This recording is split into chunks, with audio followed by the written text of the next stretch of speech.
le Nishmat, Myriam Ben Yosef Abigzir, Lucien Mekrouf, Ben Raphaël Cohen, et Moshe Labouze, Barzari, qui nous a quittés il n'y a pas longtemps, et Monsieur Lasri, le frère de notre fidèle, Monsieur Lasri, qui nous a quittés aujourd'hui, à suite de 4 mois de Covid, qui nous a quittés aujourd'hui, qui a été inhumé cet après-midi. Que, qui puisse être accueilli au Gan Eden Be'ezrat Hashem. Donc on pense à tous ce monde-là et à toutes les familles qui sont véritablement en train de souffrir ou d'être inquiets. Qu'Hachem leur apporte de bonnes nouvelles, à vous tous aussi, Be'ezrat Hashem. Ce soir, j'ai choisi le thème, c'est comment vivre avec les épreuves, comment appréhender les épreuves, comment faire lorsqu'une épreuve nous tombe dessus. Je voudrais d'abord commencer par une introduction. J'ai choisi ce thème hier soir. Je l'ai travaillé tant que j'ai pu durant la journée. Et je vais vous dire que ce thème, je l'ai choisi parce que je le vis. Donc je pense que j'en parlerai avec différemment. Je ne suis pas détaché de ce que je vais dire. Je suis complètement inclus. Et je vis ce que je vais dire. Je ne dis pas, je vis ce que je vais dire maintenant. Et Baruch Hashem, on voit la solidarité du Ham Israël qui, de partout dans le monde, ont pris pour, non seulement ma mère, mais pour tous les malades. Et je vois tous les groupes qui sont forts, Frajat Halla, Nishmat Kol Hay, Teilim, les chaînes Teilim. Il y a déjà une dizaine de fois que le livre Teilim a été lu déjà en 4 jours. Donc vous voyez, c'est Hachem Israël. Le peuple Israël est solidaire. Le peuple Israël est merveilleux parce qu'il faut savoir que celui qui prie pour quelqu'un d'autre, Hachem lui répond d'abord à lui. Parce qu'il n'est pas égoïste, parce qu'il n'est pas égocentrique, parce qu'il est dans la lignée de l'aspect que doit être un juif. Un juif, c'est celui qui n'est jamais égoïste, qui pense toujours à l'autre. Un juif, c'est celui qui a toujours, en arabe on dit, hanin, celui qui a de la miséricorde, il a de pitié pour l'autre. Il ne pense même pas à lui, il pense plutôt aux autres qu'à lui-même. Ça, c'est l'aspect numéro un d'un juif. C'est celui qui aime l'autre. Et voilà pourquoi, lorsque nous sommes dans l'épreuve, quelqu'un est dans l'épreuve, je ne souhaite pas, mais quand l'épreuve arrive et qu'on ne l'a pas demandé, alors la solidarité vient alléger un petit peu le poids de cette épreuve qui peut tomber sur la personne.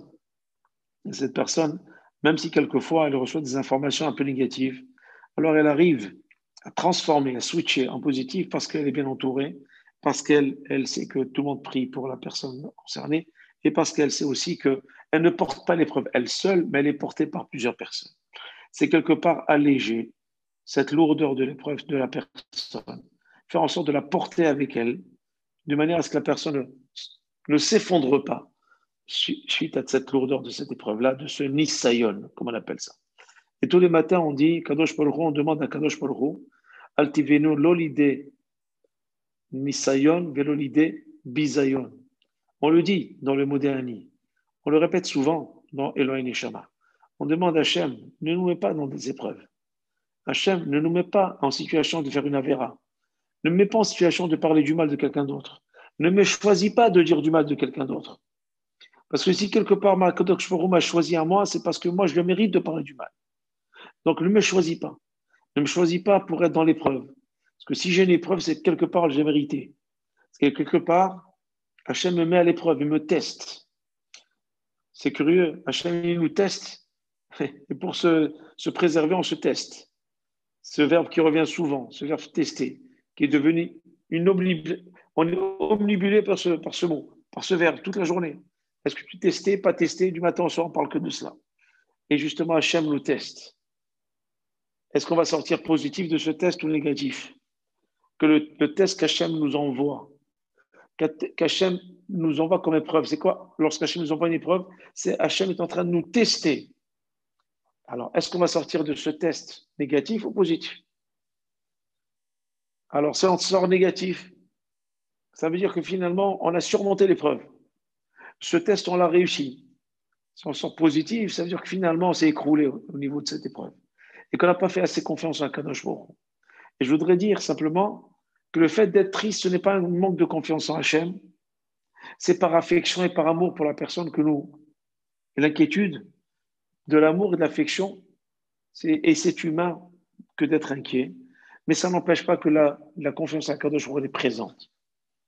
Voilà pourquoi, c'est quoi une épreuve? Je voudrais ramener ce que un zaken de Kelm disait. Kelm, c'est une ville en Europe de l'Est. C'est un sage de Kem qui disait une chose extraordinaire. Il dit, ce qui est possible ou impossible ne nous concerne pas. Je répète, ce qui est impossible et possible ne nous concerne pas. C'est pour ça, il avait coutume de dire aussi, ne demande pas si quelque chose est possible. Il ne faut pas demander si quelque chose est possible. Et ça, c'est très sage. Mais demande plutôt seulement si la chose elle est nécessaire ou pas. Possible ou pas possible, ça ne nous concerne pas, ça. Ça concerne Akadosh Baruch Hu. Parce que si Hachem nous envoie une épreuve, c'est parce que ça nous est possible de l'affronter et de la surmonter.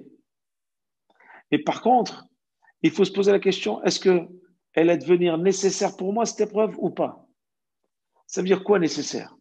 Ça veut dire nécessaire, ça veut dire que cette épreuve va me faire grandir ou cette épreuve, elle va me détruire.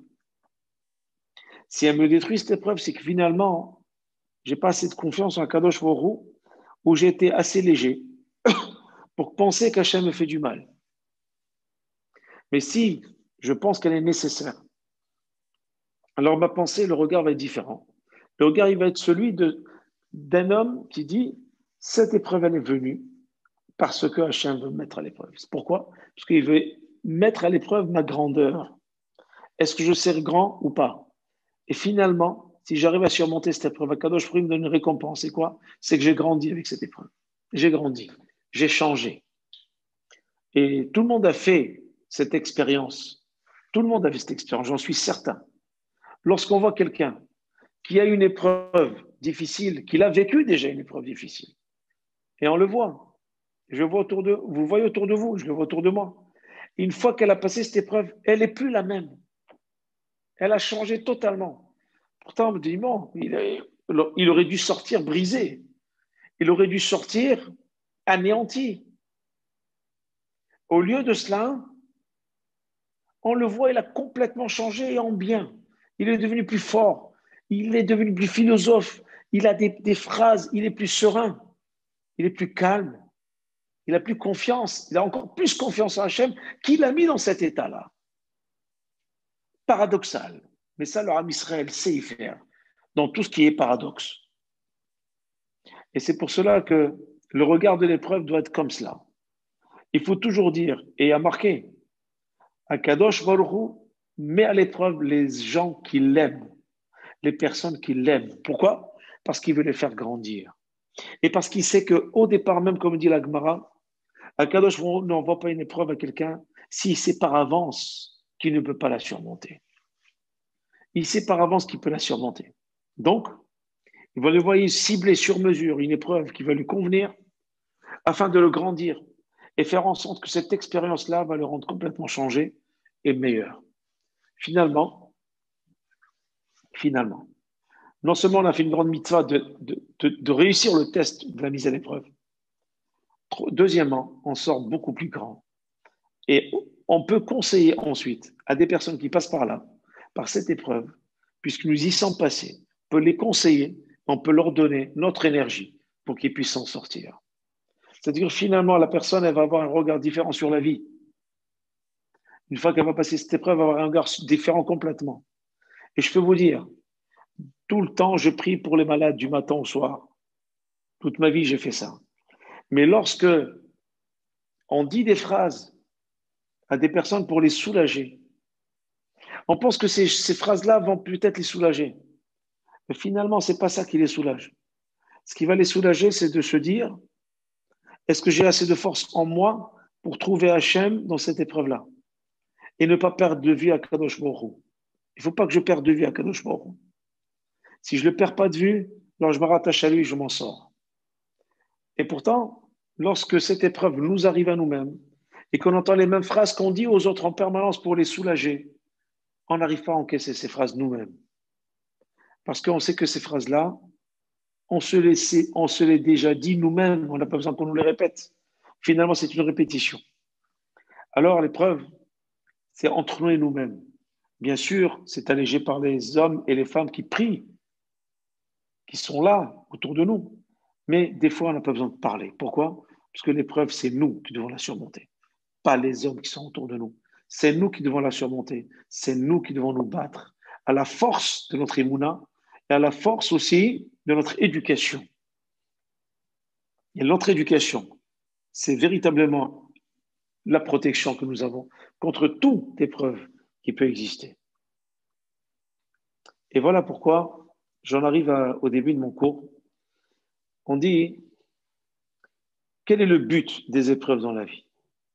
Et quelles sont, je vais poser les problématiques, chers amis. On va poser les problématiques et on va véritablement essayer de comprendre qu'est-ce qu'Hachem attend de nous. Qu'est-ce qu'Hachem attend de nous? Dans la plus grande douleur, dans la plus grande souffrance, dans la plus grande ambiance anxiogène et angoissante et stressante qu'on peut vivre. Au jour le jour, des faits qui paralysent la personne, elle ne peut rien faire de la journée. Elle est une personne qui devient complètement différente. Comment cette épreuve va pouvoir me changer? Et donc la question que je pose ce soir, et c'est là-dessus qu'on va travailler et qu'on va étudier ensemble ce soir, quel est le but des épreuves et quels sont les traits de caractère nécessaires pour pouvoir les affronter avec succès? Quels sont les traits de caractère que je dois avoir moi, ou vous, ou peu importe les personnes, que je dois avoir pour pouvoir réussir à surmonter une épreuve? Quels sont ces traits de caractère? Le Messilat Yesharim explique, c'est un livre de Moussard, et il dit que le but de la vie, c'est important, c'est un livre de Moussard qui donne beaucoup de force, il dit que le but de la vie est d'accomplir les mitzvot, ça veut dire les commandements divins, et surtout, de servir et de supporter les épreuves. Voilà les deux grands buts, les deux grands axes de la vie. Premièrement, de accomplir les mitzvot, avodat Hashem, et deuxièmement, supporter et servir ces épreuves que nous recevons. Comment peut-on comprendre cela? Le Messilat Yesharim est dur. Ça veut dire quoi? Je suis venu dans ce monde pour deux choses, pour supporter les épreuves et pour accomplir les mitzvot.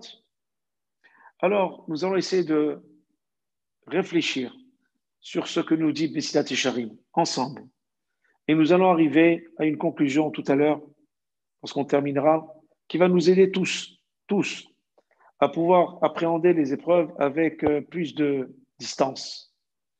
Au lieu qu'elle nous brise, au contraire, elle nous cimente un caractère. Elle nous cimente une façon de voir et un regard différent qui va nous donner les forces d'affronter et au contraire, donner des ondes positives aux personnes qui sont touchées ou des personnes qui sont véritablement tristes. À ce propos de Messilat Yesharim, il y a une question qui revient souvent, chers amis, une question qui revient souvent. Laquelle? On dit, la question qui revient souvent, pourquoi sommes-nous éprouvés? Pourquoi sommes-nous éprouvés? Pourquoi sommes-nous éprouvés? Quelqu'un qui accomplit les mitzvot, il fait tout ce qu'il faut, il n'arrête pas, il est toujours pour les autres. À un moment, il reçoit, comme il se doit, ce qu'il faut pour le briser en deux. Il se pose la question, pourquoi suis-je éprouvé? Pourquoi sommes-nous, pardon, j'en perds mon langage. Pourquoi sommes-nous éprouvés? On se pose la question. Et ce n'est pas une question qui fait que ça provoque du manque de confiance, ça fait shalom. Ce n'est pas un blasphème. C'est essayer de rechercher Hachem dans l'épreuve. C'est pour cela qu'on pose la question. Il faut poser la question. Première chose. Deuxième question. Pourquoi Hachem devrait-il nous tester puisqu'il sait d'avance ce qui va advenir de ce test? Il sait ce qui va se passer après l'épreuve. Pourquoi nous faire souffrir alors qu'il sait pertinemment ce qui va se passer après? Pourquoi passer par cette épreuve alors que je sais ce qui va se passer après? Il sait ce qui va se passer après, pardon. Nous sommes à deux questions. Pourquoi l'épreuve? Pourquoi nous teste-t-il? Pourquoi sommes-nous éprouvés? Et puisqu'Hachem, puisqu'il sait ce qui va se passer après, pourquoi il nous éprouve? Et je n'ai pas terminé. Il y a 4 ou 5 questions sur lesquelles on va travailler. Si les épreuves, troisième question, il y aura une étude générale qui va répondre à tout. Si les épreuves sont des tests, n'est-ce pas? Nisayon, c'est test.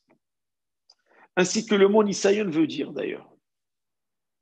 Le but de ces tests ne peut évidemment pas être enseigné à Dieu quelque chose à notre sujet. Est-ce qu'il peut enseigner à Hachem quelque chose à notre sujet. Est-ce que Hachem a besoin de nous tester pour voir ce que nous sommes, puisqu'il le sait déjà? Question extrêmement profonde. Pourquoi je vais tester quelqu'un puisque je sais déjà ce qu'il sait et ce qu'il ne sait pas? Je fais un test à celui qui je ne sais pas s'il a pris la leçon ou pas. Je vais évaluer une personne pour voir si elle a pris ou pas parce qu'elle est là, elle est zigzag. Mais Hachem, il sait tout. Pourquoi il a besoin de savoir comment je suis? Pourquoi me teste-t-il puisqu'il me connaît déjà?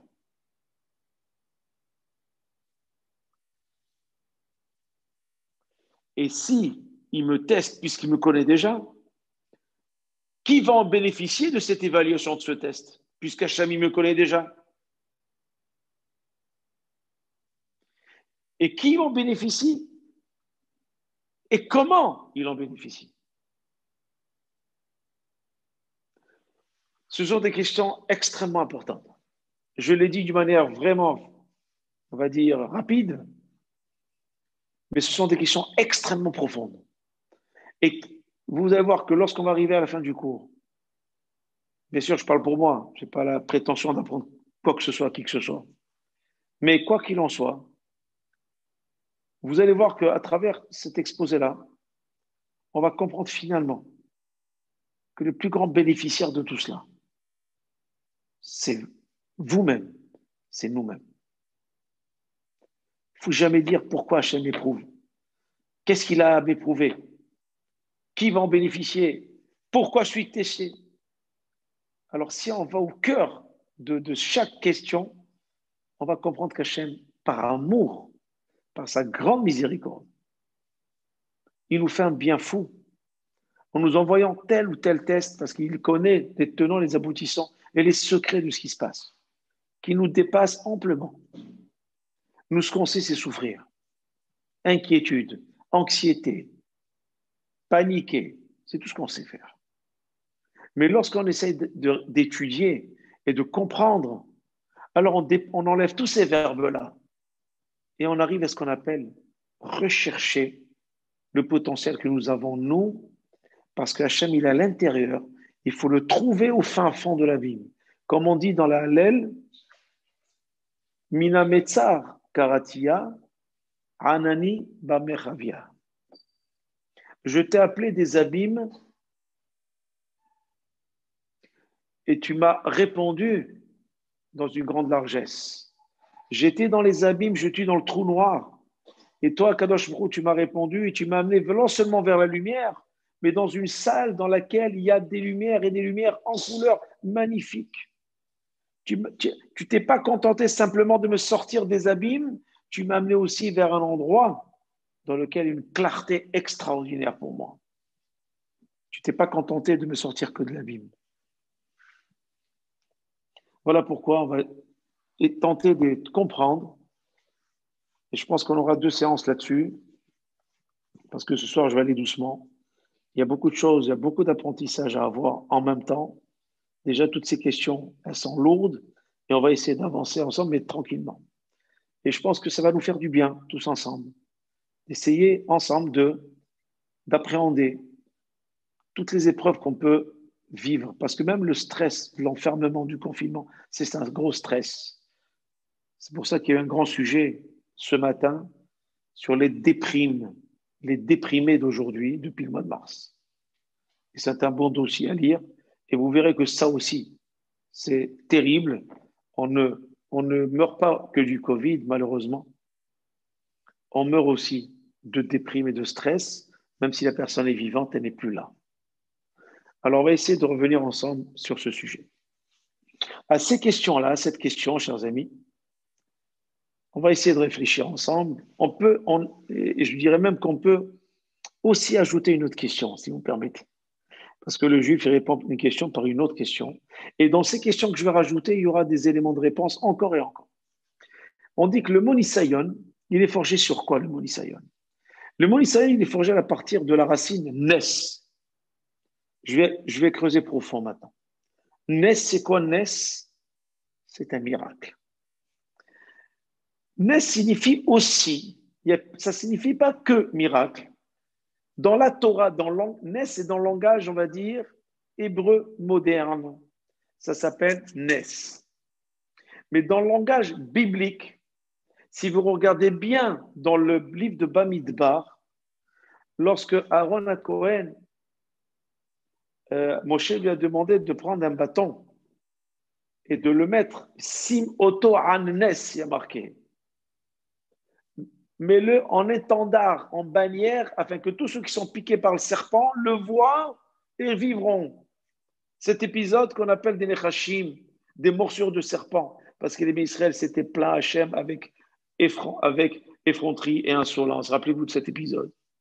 Il lui dit, si fais un étendard et mets-le à Nes, mets-le en étendard, ce que tu vas faire. Le bâton, tu le mets en étendard. Ça veut dire que Nes, ça veut dire quoi? Une bannière, un étendard, haut et bien dressé, bien en haut. Donc, un miracle, le Nes et le Nes, les deux sens.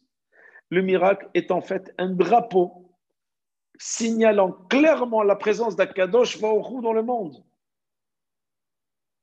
Ça veut dire que finalement, lorsque je suis dans l'épreuve, à l'intérieur de l'épreuve, Akadosh Baruch Hu développe en fonction de mon attitude, en fonction de ma réaction à cette épreuve. Il va développer, produire un Nes, puisque la racine de l'Isayon, racine de l'épreuve, c'est le Nes.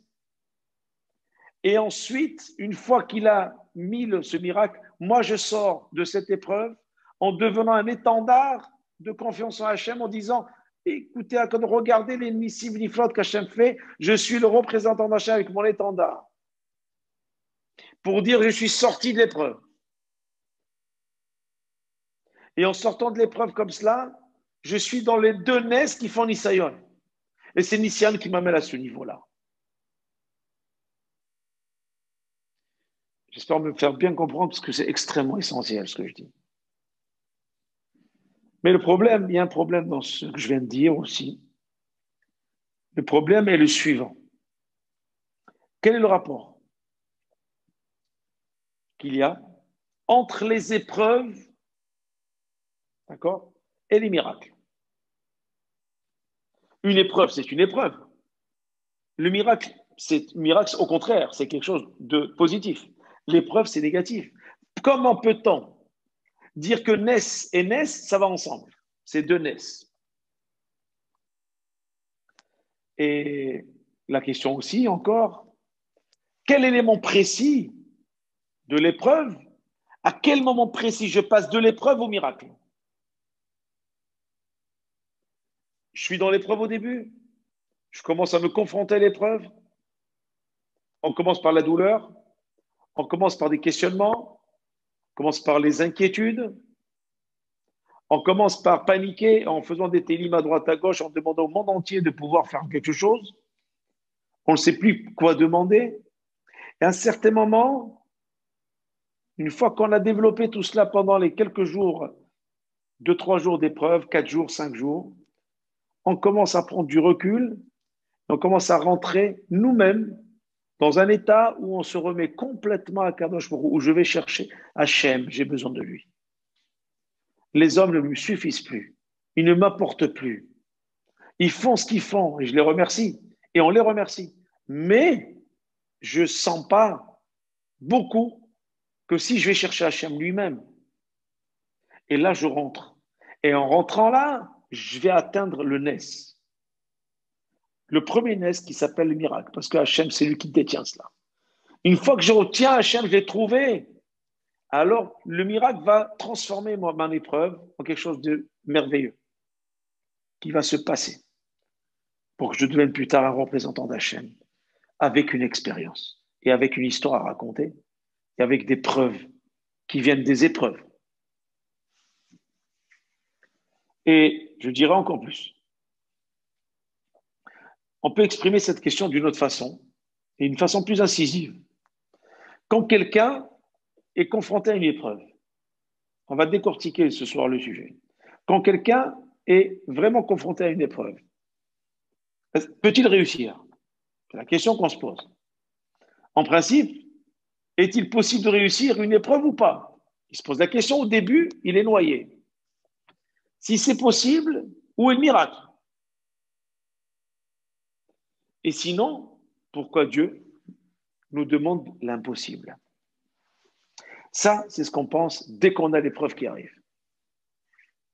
Toutes ces questions-là, on va essayer de les étudier au fur et à mesure. On a une dizaine de questions, mais qui finalement vont se rejoindre les unes après les autres au fur et à mesure de notre exposé. Il faut savoir qu'il y a une phrase que j'ai beaucoup aimée, que j'ai recherchée. Je vous avoue, je n'ai pas trop travaillé le sujet, pas trop parce que bon, c'est pas trop disponible d'un point de vue intellectuel. Mais il y a une phrase qui me revient, qui dit la chose suivante. Avant l'épreuve, ça je l'avais dit il y a quelques années, avant l'épreuve, une partie des capacités de la personne n'était qu'une possibilité. Je répète, avant l'épreuve, une partie des capacités de la personne n'était qu'une possibilité. Mais après l'épreuve, cette capacité est devenue réelle. C'est magnifique cette phrase. Elle est extraordinaire. C'est-à-dire que finalement, nous avons tous un potentiel et des capacités innombrables et indéfinies et infinies. Mais on peut véritablement les exploiter, les découvrir et se redécouvrir que si je passe par l'épreuve. Ce qui veut dire que l'épreuve est un passage obligé. Donc je comprends mieux ce que nous dit le Mesilat Yesharim au début de mon propos, qui dit que le but de la vie est d'accomplir les mitzvot et de servir et de supporter les épreuves. Pourquoi? Parce que ces capacités, qui n'étaient qu'une possibilité avant l'épreuve, après l'épreuve, ces capacités deviennent réelles. Je sais ce dont je suis capable. Je suis plus fort parce que je sais qui je suis. Le problème d'aujourd'hui, c'est que nous ne savons pas qui nous sommes. Nous nous dévaluons et nous n'avons pas confiance en nous. C'est le problème du siècle. D'un point de vue, je parle bien, oui, on n'a pas confiance en nous. Pourquoi? Parce qu'on se dit, cette épreuve, le fait de s'inquiéter, déjà on n'a pas confiance en nous. Parce que si Hachem il envoie l'épreuve, c'est que tu as le potentiel de surmonter.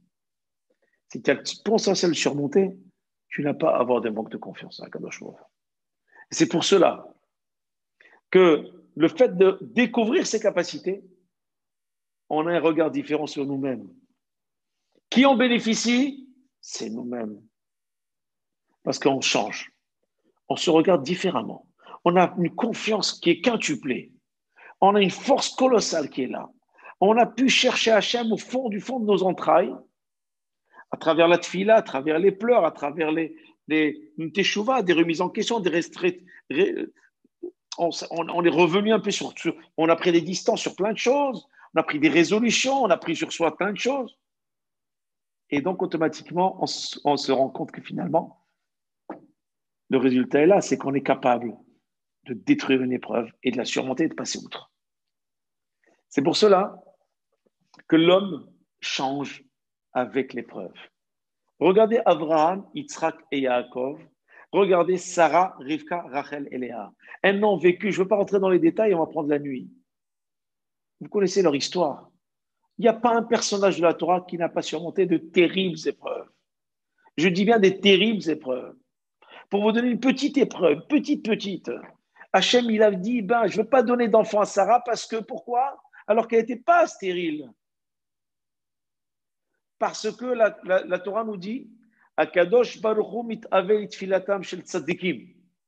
Akadosh Baruch Hu a envie d'écouter la tfila des tzadikim. Alors, il faut provoquer la tfila des tzadikim. Qu'est-ce qu'il fait? Il lui renvoie une épreuve. Et quelle est la plus grande épreuve d'une femme? C'est pas avoir d'enfant ou de tarder à en avoir. C'est une épreuve. Et alors, qu'est-ce qu'elle est obligée de faire ça? Sarah, Rivka aussi, et Rachel. La seule, c'est Léa qui a eu des enfants rapidement pour des raisons précises. Je ne vais pas rentrer dans les détails. Mais regardez, Sarah, tout le mérite qu'elle avait. Pourquoi? Parce que cette épreuve-là va la faire entrer dans tout le potentiel qu'elle a de la tfila. Et sachez que même Hana, sa tfila, on la lit tous les matins au début de la tfila. Vatif palel Hana vatomar. Elle n'a pas eu d'enfant. Ensuite, elle en a eu Shmuel Hanavi, le prophète Samuel, et elle va avoir encore 6 derrière. 7, elle va en avoir.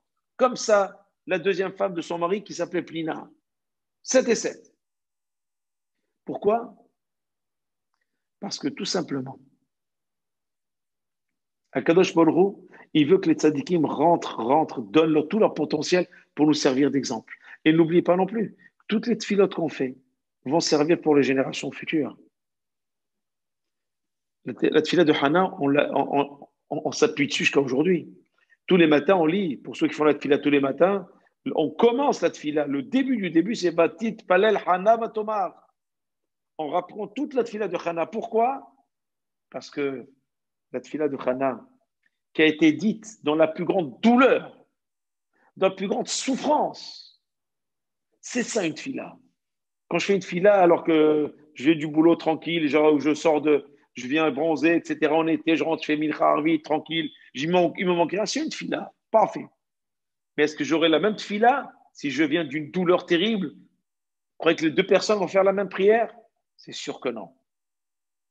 Il y en a un qui va faire une prière du fond de ses entrailles, l'autre il va la faire qu'avec sa bouche. Pourquoi? Parce que l'épreuve a transformé la personne. Elle lui a donné un potentiel parce qu'elle a cherché à Kadosh profond. Le Nes est devenu Nes. Les deux Nes. Parce que c'est le Nisayon qui va lui donner cette splendeur, cette grandeur. Comme l'exemple d'Abraham, Yitzhak, Yaakov, Rachel. Surtout Rachel. Rivka.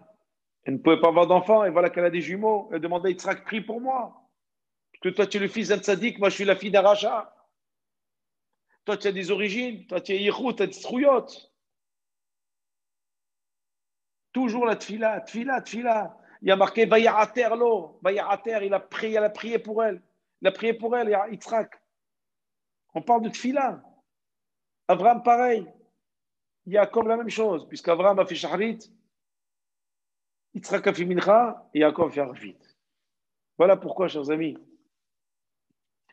les épreuves arrivent. C'est pour donner tout notre potentiel. Et on ne peut le faire sans épreuve. Tout ce qu'il faut demander à Hachem, c'est que l'épreuve ne soit pas trop forte et que ce ne soit pas terrible. Que ce soit une épreuve. D'ailleurs, le matin, quand vous vous levez, vous voulez prendre votre téléphone et il vous tombe des mains, ça s'appelle une épreuve, ça aussi, parce que ça vous empêche, ça vous casse les pieds. Je trouve pas. Quand vous avez un problème de clé, un problème de n'importe quoi, vous dites c'est anodin, c'est rien. C'est une épreuve, ça aussi. C'est une épreuve. Maintenant, on va essayer d'aborder tous les points que j'ai dit tout à l'heure. Avant d'aborder ces points, selon la méthode que nous avons mis en place ensemble à travers toutes ces questions-là, on pense souvent qu'une épreuve pousse l'individu à découvrir en lui simplement une capacité personnelle qui est restée latente jusque-là. Il avait une capacité latente et maintenant il va la découvrir.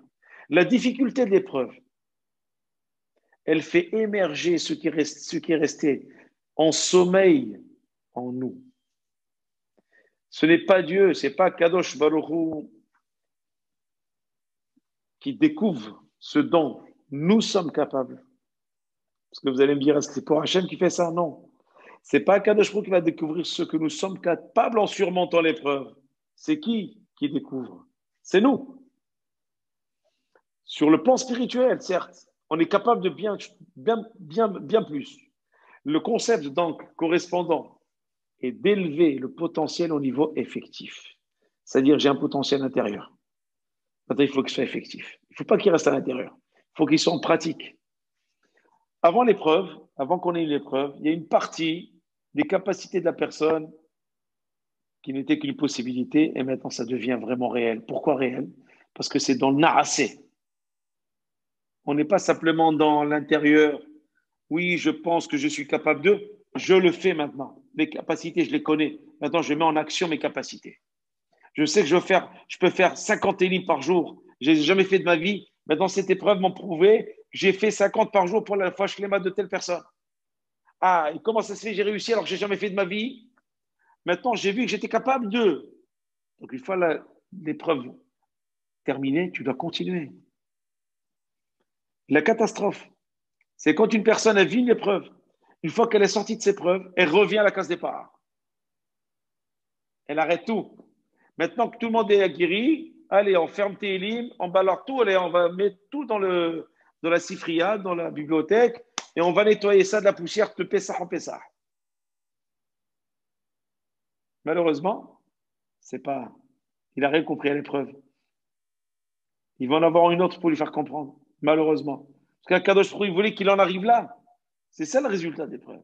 C'est se découvrir soi-même. Pour Abraham, d'ailleurs, Abraham Avinu, je reviens un petit peu à ce que je dis, être capable de sacrifier son fils, vraiment être capable de sacrifier son fils, n'est pas assez. Pour lui, c'est pas assez. Il doit faire quoi? Il doit traduire cette possibilité en acte. Oui, il a dit oui, je vais le sacrifier. Mais ce qu'il veut, lui, c'est le traduire en acte. Il doit la réaliser dans le monde. Il faut que ça soit réalisé ici-bas. Ce qui compte, en d'autres termes, ce n'est pas ce dont quelqu'un est capable, mais c'est ce qu'il accomplit réellement dans la vie. Parce que découvrir son potentiel, c'est bien, mais mettre en action ce potentiel, c'est l'essentiel. Donc, bien sûr, cette idée qui vient d'émerger, elle a des conséquences profondes. C'est quoi les conséquences? La neshama que nous avons elle-même, dans un certain sens, elle ne se situe pas qu'au niveau du potentiel. Et selon l'interprétation spirituelle, c'est quoi le neshama? C'est quoi le neshama? Le neshama, sans corps, ne peut rien accomplir. Elle doit être incarnée, introduite dans une dimension qui soit finie. La neshama est infinie, mais elle est cloisonnée dans une dimension finie qui s'appelle le corps et qui s'appelle le monde. Dans le monde concret, pourquoi? Pour se réaliser. Il faut qu'elle se réalise, cette neshama. Mais pour se réaliser, si elle reste à l'intérieur et que ça reste qu'un potentiel, donc l'énergie potentielle, elle est insuffisante. Pourquoi? Parce que l'action est indispensable pour que la neshama prenne tout son potentiel.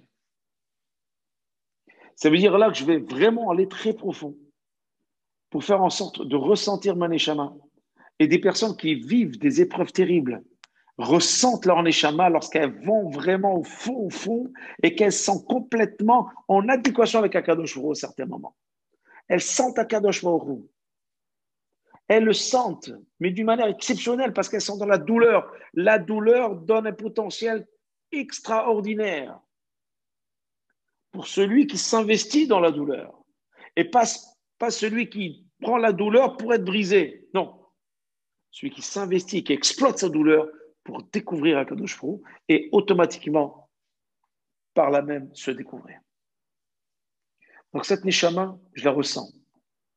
Elle a un potentiel qui est infini, mais qui est fini dans le corps et qui a besoin d'être infini. Et pour cela, il faut que j'ai une action. L'action est indispensable. Plus profondément encore, nous voyons que Dieu lui-même, Kadosh Baruch Hu lui-même, a trouvé nécessaire de créer le monde. D'accord? Il aurait pu ne pas le créer. On l'a vu dans Bereshit. Pourquoi il a créé le monde? Pourquoi faire? Il n'a pas besoin de monde. Il a des malachim là-haut, il leur donne la Torah et c'est nickel. Tout va bien. Qu'est-ce qu'il a besoin? Pourquoi il a créé le monde? Pouvoir le faire n'était pas suffisant pour lui. Il nous démontre d'une façon flagrante que le potentiel doit être concrétisé, cristallisé dans le monde physique. Ça veut dire créer un monde parce qu'il y avait la Torah avant. J'ai besoin d'être dans un endroit qui soit fini, petit, pour pouvoir installer Akadosh Baruch Hu et cristalliser dans le monde physique avec de l'action ce qu'il nous demande pour le servir. Donc, quoique cette approche soit juste, elle ne répond pas du tout à la question où est le miracle. D'accord? On ne voit pas où est le miracle. Et le Talmud nous apporte, la Gemara nous apporte quelque chose d'assez intéressant. Elle apporte un regard pénétrant et fascinant sur ce problème. En expliquant ce qu'on a expliqué maintenant, en expliquant le cadre de la relation entre, je vais ramener une histoire entre David Ameler et Bathsheba, Bethsabée. Vous connaissez son histoire. Lorsque David Ameler, pour prendre Bethsabée, il a envoyé son mari en première ligne à la guerre. Une fois qu'il est mort, il a pris sa femme parce qu'elle lui plaisait. Et attention, hein, je tiens à dire que toute personne qui dit que David Ameler a fauté, il se trompe. C'est marqué dans la Gemara. Kola Omer chez David Ameler Hata et non et là Toei. C'est vraiment un homme qui se trompe. David Ameler est quelqu'un de tzaddik. Donc, on explique quelque chose d'assez intéressant ici. On dit que David Ameler et Betchavé, le péché et cet avéra que le roi a commis, le Talmud nous dit, il y a eu un échange entre David et Akadosh Baruch Hu. David demande à Hachem, il lui dit, Dieu, David il parle avec Hachem, comme il le fait dans les Télim, il s'adresse à Hachem. Il dit, Hachem, pourquoi on dit Éloqué Abraham, Éloqué Yitzhak, Éloqué Yaakov, et pourquoi on ne dit pas Éloqué David? Question apparemment impertinente. Pourquoi dans la Mida on dit Éloqué Abraham, Éloqué Yitzhak, Éloqué Yaakov? Il dit pourquoi on ne dit pas l'éternel aussi de David, Éloqué David? Alors, cette question, on ne comprend pas qu'est-ce qu'elle signifie. Nous, on est petits par rapport à David. On se dit, mais c'est un peu prétentieux. Elo Abraham, Elo Yitzhak, Elo Yaakov, et moi David. Attends, mais avant toi, peut-être il y a Moshe. Avant toi, il y a Aaron à Cohen. Avant toi, peut-être il y a Yosef Hatzadik. David, tu viens après. Qu'est-ce qu'il veut, David Ameller? Que signifie cette question? David, il ne la posait pas, bien entendu, par orgueil. Bien entendu, on a compris. Il était un fidèle serviteur d'Hachem, David Ameller. Et il s'était pratiquement débarrassé de toute vanité personnelle, d'orgueil, de ga'ava, de toutes les scories qu'on peut imaginer. En fait, David, qu'est-ce qu'il représente, David Ameller? Si vous lisez bien, c'était énigme.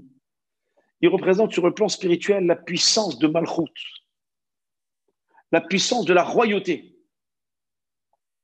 Dans le langage kabbalistique, David, c'est Malchut. Parce que le premier roi digne de ce nom, c'est David Ameller. Shaoul a été un roi qui a été pris parce qu'il y avait une pression de Ben Israël pour avoir un roi comme les autres peuples. Mais le vrai roi qui a été choisi, et ensuite de génération en génération jusqu'à Mashiach ben David, c'est David Ameller. Et on sait que la royauté du Mashiach viendra de qui? De David. Et cette malchoute, cette royauté, qui signifie la dimension révélée de la souveraineté d'Akadosh Baruch Hu dans le monde. Donc le roi juif n'est qu'un simple agent qui rend l'empire de Dieu visible finalement. Ça réfléchit bien. C'est pour ça que le Mashiach descend de David. Pourquoi? Parce qu'il est un prolongement de sa personne et de sa neshama. Et son rôle est de conduire à la reconnaissance de la royauté de Kadosh Baruch Hu. C'est ce que je vous ai dit tout à l'heure. Je reviens à ce que j'ai dit tout à l'heure. L'épreuve sert, in fine, à être celui qui va avoir le rôle de conduire la reconnaissance de la royauté divine dans ce monde. Et certainement pas celle de quelconque pouvoir humain. Si vous voyez ce que je veux dire. Je n'ai pas un pouvoir humain parce que j'ai fait des tfilotes et ça a marché. Après, il va devenir baba, je ne sais pas, baba de quoi. Si j'ai réussi à surmonter cette épreuve parce que j'ai travaillé pour, j'ai concrétisé par de l'action, tout le travail que j'ai cherché, je l'ai concrétisé par un acte essentiel qui est justement tfilote, etc., etc. Et c'est ça qui fait que maintenant, je peux prendre mon étendard, représenter Hachem partout. Comme Abraham l'a fait, comme Yitzhak l'a fait et comme Yaakov l'a fait, partout.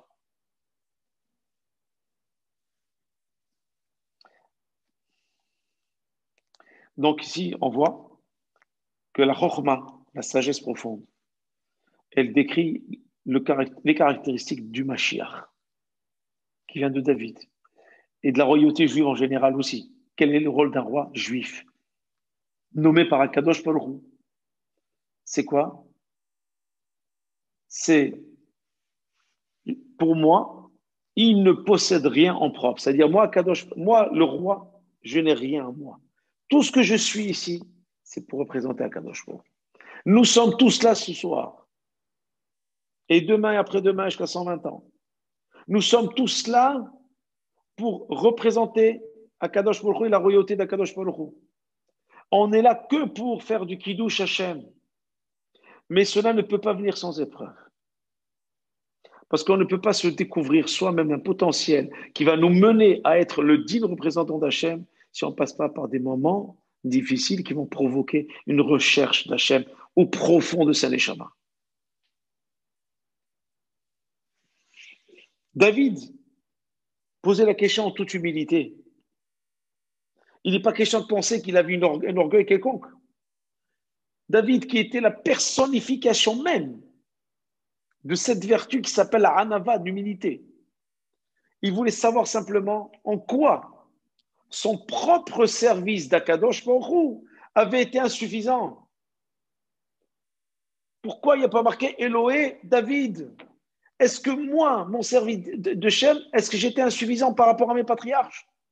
C'est pas que je veux que mon nom soit mentionné. Si tu mentionnes pas mon nom, c'est que j'ai pas été à la hauteur. Et pour moi, c'est un souci, parce que je veux être à la hauteur. Je veux être ton digne représentant. Abraham, Isaac et Yaakov avaient bien mérité de voir leur nom complètement annexé avec le nom d'Akadosh Baruch Hu, parce que Eloké, c'est le nom d'Hachem. Eloké Abraham, c'est le nom d'Hachem. Eloké Yitzhak, Eloké Yaakov. Qui veut dire en d'autres termes qu'ils avaient révélé la présence divine, ils avaient révélé, je parle d'Abraham, Yitzhak et Yaakov, ils ont révélé la présence divine par leur vie même et non pas David. Vous voyez ce que je veux dire? C'est-à-dire que leur vie même a été une représentation d'Akadosh Baruch Hu. C'est-à-dire en voyant mouvoir dans l'espace et dans le temps Abraham, Yitzhak et Yaakov, voir comment ils ont surmonté leurs épreuves, comment ils ont su garder toujours le cap malgré tout en se renforçant, malgré l'hostilité environnante et l'ambiance oxygène qu'il y avait autour d'eux. Ils sont restés toujours les mêmes. Donc leur vie, ce n'est pas des actions, mais leur vie même a été un étendard de reconnaissance d'Akadosh Baruch Hu sur terre. Alors que David, ça n'était pas le cas. Si vraiment, si on regarde un petit peu la réponse de Kadosh Baruch Hu à David, la réponse, elle est magnifique. À la question que David lui pose, pourquoi je ne figure pas Elo Avraham, Elo Yitzhak, Elo Yaakov, Velo et David? Hachem lui répond. Il a dit, eux, je les ai éprouvés, pas toi. Alors David, il rétorque, il dit, mais comment? Il dit alors, éprouve-moi. Il lui dit, d'accord. L'épreuve se présente et David succombe. Et là, on voit pourquoi il n'y a pas marqué Elohé David. Je vous ai rapporté cet épisode pour vous expliquer simplement qu'on peut avoir énormément de mérite. Mais si les épreuves, on n'arrive pas à les surmonter, si on les surmonte, si on surmonte les épreuves, alors on a beaucoup plus de mérite, mais largement plus qu'une personne qui est là à étudier la Torah toute la journée. Parce que les épreuves grandissent l'homme, les épreuves donnent une capacité à l'homme de pouvoir changer, mais du tout au tout, de faire une teshuva complète, sans s'en rendre compte. Il se découvre, il se dit, mais qu'est-ce qui me prend? J'étais à côté de ma vie à un moment, c'est pas normal, c'est comme ça que je devais vivre, pourquoi j'ai pas vécu comme ça? Avec un naturel déconcertant. Et c'est pour cela qu'il nous faut pour cela une intervention divine. On a nos forces, mais on demande à Hachem de nous aider. Nos forces ne suffisent pas tout le temps. On a besoin d'Akadosh Baruch Hu. C'est pour ça qu'on l'implore en permanence. Et maintenant, je voudrais parler de la deuxième phase de mon cours. Il est 22h25, je suis à peine à la deuxième phase. On fera une deuxième partie la prochaine fois. Espérons que la semaine prochaine, je parlerai avec plus de sourire et plus de blagues. En tous les cas, l'intervention divine, elle est comment? Si on analyse les lignes de la Gemara qu'on a étudiées tout à l'heure, nous sommes amenés à cette conclusion. Laquelle? Elle est surprenante, la conclusion est très surprenante. Laquelle? C'est être éprouvé et réussir. Semble-t-il que le nom d'Hachem peut être attaché au nom de celui qui a subi l'épreuve. Ça veut dire, quand je subis une épreuve, il y a marqué dans un psaume de Tehillim, Imo anochi betzara achaletseu vachabedeu orech yamim asbi'u ve'eru bishuati. C'est le fameux psaume 91 que je vous saoule à envoyer tous les matins. On m'a posé la question, je peux pas, je vais rire un petit peu avec vous. On m'a posé la question une fois, on m'a dit, monsieur, mais quelle force vous avez de le chanter tous les matins? Je lui ai dit, non, c'était un enregistrement, l'Aziz, j'envoie tous les matins. tu, me, tu me vois te chanter les Yoshev et Sefraïnon tous les matins, je t'aime bien, mais quand même. Voilà. C'était le petit mot pour rire ce soir, il fallait que je. Voilà, c'est Nazat Hashem avec la Simha, on va avancer. Alors le Talmud nous dit la chose suivante, la Gemara dit être éprouvé et réussir. Ça veut dire quoi? Ça veut dire qu'Akadosh Baruch Hu, il est attaché au nom de la personne qui subit l'épreuve. Ça veut dire quoi? Qu'est-ce que ça veut dire? Et tu dis, le nom. On dit qu'Hachem, il adhère au nom. Le nom, selon la Gemara nous dit que le nom révèle l'essence de l'être. C'est pour cela d'ailleurs, je vais sortir encore une autre blague, c'est que lorsque quelqu'un fait la brit milah à son garçon et qu'il appelle son fils Brian et sa fille Pamela, il a raté un train. Pourquoi? Parce que le nom révèle l'être.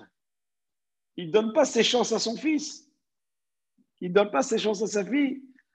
Il appelle James et Chabeb Batera parce qu'il aime bien James Bond, il appelle son fils James. Il aime bien Dallas, il appelle sa fille Pamela. Mais attends, quel rapport entre ce monde-là et ton monde? Tu as déjà toute la Torah pour toi, tu as les noms, Baruch Hashem, qui ont une essence d'être. Donc le nom révèle l'essence de l'être. Si le nom de quelqu'un qui exprime vraiment son essence, comme on veut le dire, est prononcé en même temps que le nom d'Akadosh Baruch Hu, cela veut dire qu'un aspect de la présence d'Akadosh Baruch Hu, elle est révélée dans cette personne. Pour ainsi dire, elle est devenue un véhicule de la manifestation d'Akadosh Baruch Hu dans le monde. Je prends l'exemple d'Abraham. Quand Abraham est éprouvé par les flammes de la Hakeda, par les flammes de la, et de la Hakeda Yitzhak et de la ligature, c'est une révélation de Dieu, ça. Puisqu'on voit que on va prendre un bélier et les flammes vont tomber du ciel. C'est quoi? Ça veut dire que il a tellement surmonté l'épreuve qu'Hachem va venir aussi intervenir dans cette épreuve pour l'aider ensuite à amener ce corban-là, mais pas son fils. Et à brûler même le corban pour dire il est accepté par moi-même. Hachem est présent. Quand j'envoie une épreuve à quelqu'un, je suis avec lui dans l'épreuve, je suis avec lui dans la souffrance. Alors, avec lui, Anochi, je suis, parce que Anochi c'est Hachem, Ani c'est l'homme, Anochi c'est Hachem. C'est pour ça que les 10 commandements commencent par Anochi. C'est Anochi, c'est un pronom personnel qui est réservé à Kadosh Baruch Hu. Betsara, dans la douleur, je suis avec lui. Je vais le protéger et je vais l'honorer. Voilà, je ne comprends pas. Qu'est-ce que tu vas l'honorer? L'honorer? Tu mets la personne dans l'épreuve, dans la douleur la plus totale, tu vas l'honorer. Comment honorer une personne? Il dit non, je le protégerai et je vais l'honorer. Pourquoi?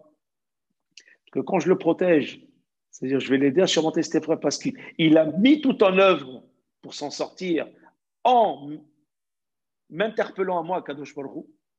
Donc je suis là. Et deuxièmement, une fois que je l'ai protégé, je vais l'honorer. Pourquoi? Parce qu'il est tellement mon étendard, mon représentant, que je serai là aussi pour l'honorer, pour ce qu'il fait pour moi sur terre. Chers amis, je vais m'arrêter là, parce qu'il est 22h30. Et c'est la deuxième partie la semaine prochaine, et ça va être encore plus chaud, beaucoup plus profond. Et là, je vous dirai juste une petite phrase pour donner de l'eau à la bouche pour le cours de la semaine prochaine. Et je vous laisserai là-dessus. En réalité, voilà, donc en réalité, l'épreuve est impossible à surmonter. Et on en parlera la semaine prochaine. Et vous verrez que finalement, quelquefois elle est impossible, et quelquefois elle est possible, mais souvent elle est impossible, et des fois même elle est quasi impossible. Mais on va essayer de réfléchir, ça veut dire quoi impossible, et ça veut dire quoi possible, Bezat Hashem, et que Bezat Hashem la semaine prochaine. Que ce Dvar Torah soit pour la fois chez les mains, Gmora, de ma maman, Imi Morati, ma rabbanite, ma mère, Hasiba Batfibi, et pour Aline Sarah Basultana, et pour tous les malades du Ham Israël. Et je souhaite une bonne santé à ma sœur qui prend tout sur ses épaules pour soutenir ma mère, Ruth Bat Hasiba. Vraiment un vibrant hommage pour cette sœur d'exception. J'en ai une, mais elle équivaut à un monde entier. Je souhaite vraiment une longue vie, qu'elle soit toujours dans la bracha, qu'Adosh Baruch Hu lui apporte 1000 fois tout ce qu'elle fait pour sa maman, non seulement le Kibbutz Avaim, mais aussi pour nous mettre, nous informer, nous rassurer, plein de choses comme ça. Et bien sûr, nous aimer, parce que c'est une seconde maman pour nous aussi. Alors que Kadosh Baruch Hu la protège, vous protège à vous de toute épreuve, Kadosh Baruch Hu vous protège toute maladie, et qui vous protège tout court. Et toujours, bien entendu, je ne peux pas réfléchir les mabekaro à tous les malades. Et bien sûr, je ne peux pas ne pas terminer par cette belle phrase, restez heureux et restez en bonne santé. Passez une belle et bonne soirée. Et on se retrouve vendredi, Bazat Hashem. On va essayer à 14h30 pour la paracha extraordinaire de Toldot, qui là, on passe de génération en génération. Gardons nos aînés, reconnaissons ce qu'ils nous ont appris. S'occuper d'eux, c'est reconnaître tout ce parce qu'ils nous ont construits. Ils nous ont véritablement. Et je peux vous dire, ma maman, c'est un Sefer Torah ambulant, Ben Porat Yosef. J'ai puisé d'elle et je puise encore d'elle.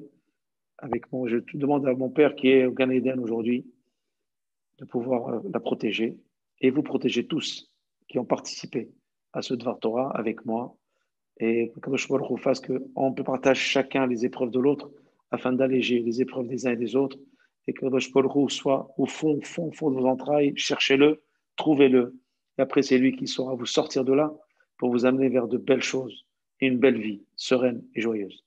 Amen et Amen.